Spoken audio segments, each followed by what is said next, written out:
네, 주의 말씀을 주야로 묵상하는 사람이 복이 있습니다. 오늘 우리는 책별로 성경 어떻게 읽을 것인가 베드로 전서를 함께 나누겠습니다. 여행 가이드가 여행자들에게 하듯 여러분을 베드로 전서 안으로 인도하려 합니다. 새로운 도시를 여행한다고 생각하면서 함께 가보실까요?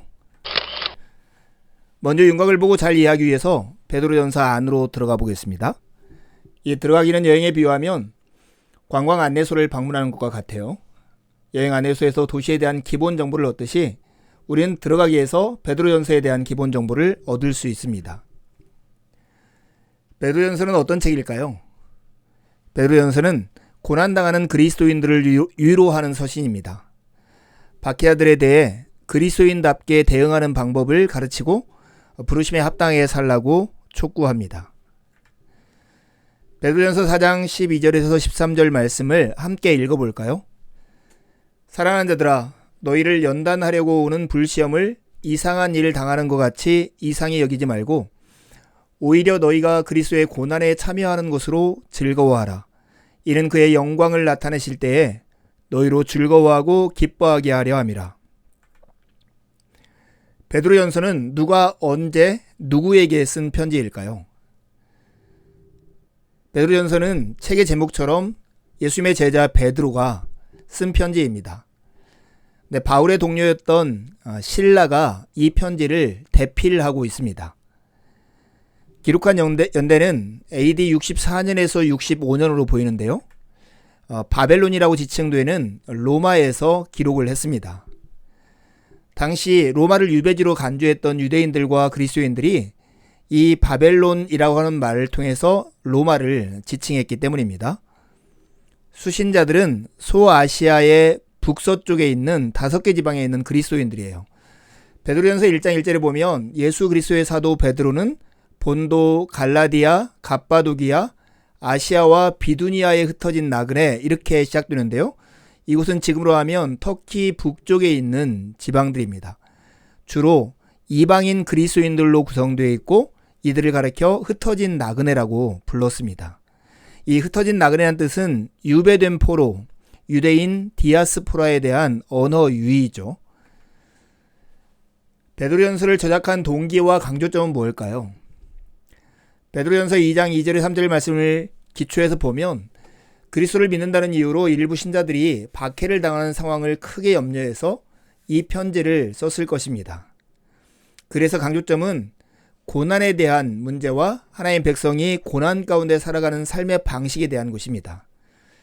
먼저 의를 위하여 고난받는다고 해서 놀라지 말라고 얘기합니다. 그리스도인들은 그리스도가 그렇게 하신 것처럼 부당한 고난일지라도 받아들여야 한다고 말하며 그리스도는 우리를 죄에서 해방시키려고 우리를 대신해서 고난을 받으셨음을 상기시킵니다. 더불어 이 고난 가운데 하나님의 백성이 살아가는 삶의 방식에 대해서 강조해서 말을 하는데요. 하나님의 백성은 항상 의롭게 살아야 하지만 특히 박해를 당하는 상황에서 그렇게 살아야 한다라고 말합니다. 우리의 미래에 대한 소망은 그리스도의 부활의 확실성에 기초한 것이기 때문이죠. 이제 들어가기 위해서 본 내용에 초점을 맞춰서 베드로 전서를 둘러보려 합니다. 이 둘러보기는 여행에 비유하면 전망대에 오르는 것과 같습니다. 전망대에 오르면 도시 전체를 볼 수 있듯이 이 둘러보기에서 우리는 베드로 전서의 내용 전체를 한눈에 볼 수 있습니다. 먼저 베드로 전서의 관심사와 서술하는 방식과 배경을 이해할 필요가 있습니다. 여러분, 베드로 전서의 1차적인 관심은 박해 중에도 그리스도인다운 삶을 사는 것이 어떤 것인가 하는 거예요. 독자들로 적대감과 핍박 속에서도 진정으로 그리스도인다운 삶을 살게 하려는데 그 목적이 있는 것이죠. 사용하는 방식은 마치 잔소리를 하듯 똑같은 말을 반복하는 건데요.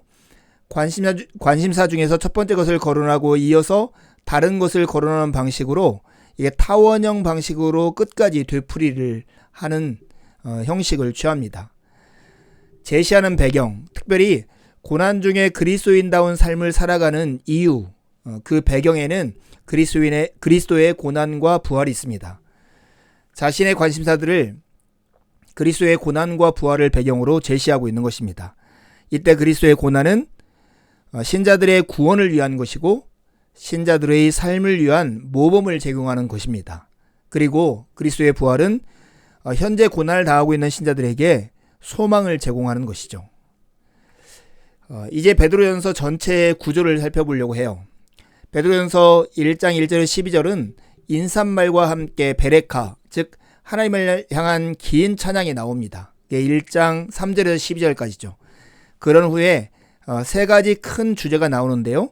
1장 13절에서 2장 10절까지는 하나님의 백성에게 요구되는 거룩한 삶이 무엇인가에 대해서 답하고요.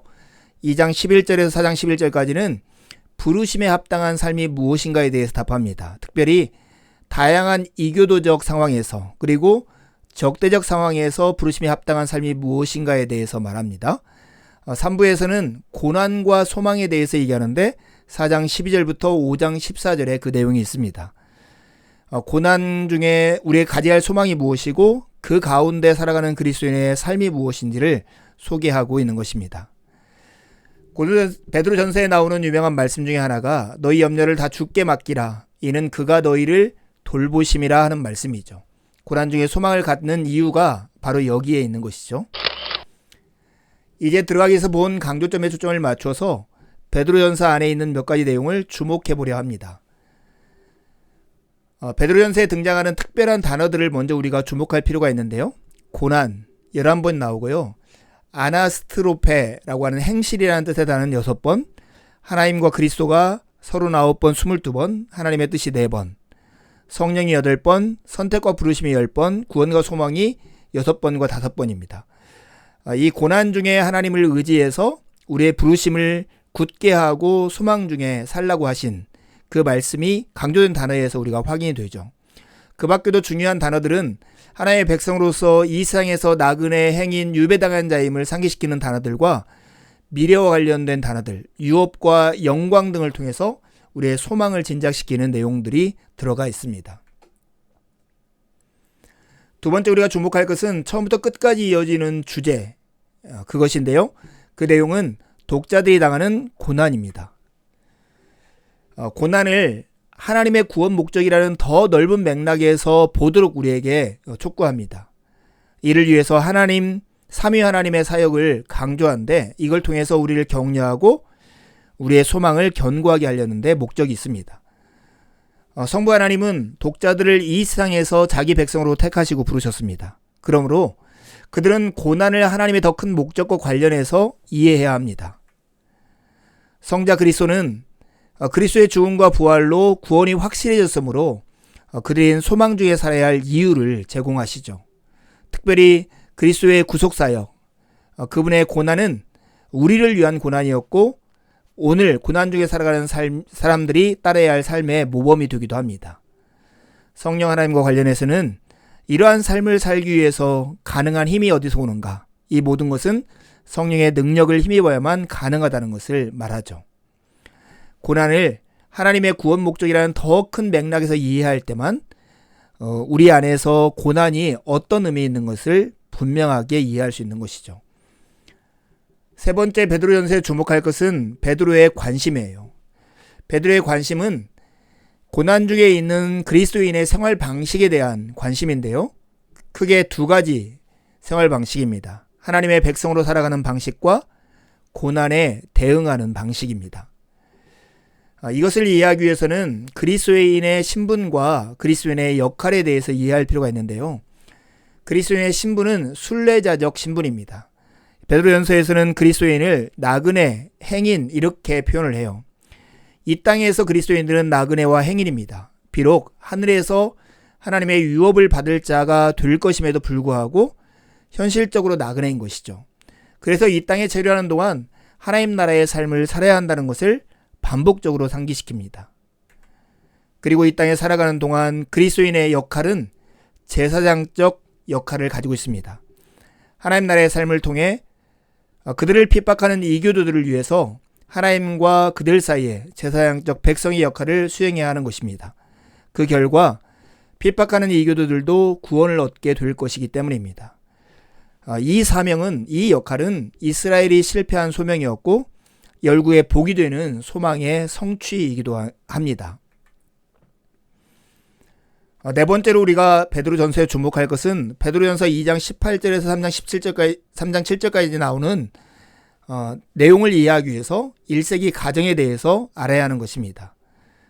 1세기 그리스 로마 가정에서는 남성 가장이 절대적인 주와 주인으로서 군림하였습니다. 정말로 가부장적인 사회였던 것이죠. 그래서 특별히 종교적인 문화와 관련해서 가장이 종교적 입장을 밝히면 가족 전체가 가장의 종교를 따르는 것이 관례였습니다. 아내나 자녀 포함해서 노예들조차도 주인의 종교를 그대로 따른 것이죠.